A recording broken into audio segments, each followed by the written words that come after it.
കാണാം. മലപ്പുറം പാണ്ടിക്കാട് വാഹന പരിശോധനയ്ക്കിടെ കുഴൽപ്പണം പിടികൂടി. രേഖകളില്ലാതെ കടത്താൻ ശ്രമിച്ച 16 ലക്ഷം രൂപയാണ് പിടികൂടിയത്. സമീർ ബിൻ കരീം മലപ്പുറത്ത് ചേരുന്നു. സമീർ, വിവരങ്ങൾ. സുഹൈൽ, ഇന്ന് ഉച്ചയ്ക്ക് ശേഷമാണ് മലപ്പുറം പാണ്ടിക്കാട് വെച്ച് രേഖകളില്ലാത്ത 16,53,000 രൂപ പോലീസ് പിടികൂടിയിരിക്കുന്നത്.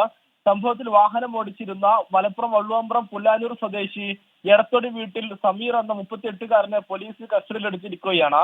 ഇയാൾ സഞ്ചരിച്ചിരുന്ന ബൈക്കിന്റെ സീറ്റിനടിയിലും ഒപ്പം തന്നെ ടാങ്ക് കവറിന് ഉള്ളിലുമായാണ് പണം ഒളിപ്പിച്ചിരുന്നത് എന്നുള്ളതാണ് പോലീസ് വ്യക്തമാക്കിയിരിക്കുന്നത്. ഇദ്ദേഹത്തിന്റെ രേഖകൾ ഹാജരാക്കാൻ കഴിയാത്ത പശ്ചാത്തലത്തിലാണ് പോലീസ് പണം പിടികൂടിയിരിക്കുന്നത്. മലപ്പുറം ജില്ലാ പോലീസ് മേധാവിക്ക് ലഭിച്ച രഹസ്യവിവരത്തിന്റെ അടിസ്ഥാനത്തിലായിരുന്നു പോലീസിന്റെ വാഹന പരിശോധന.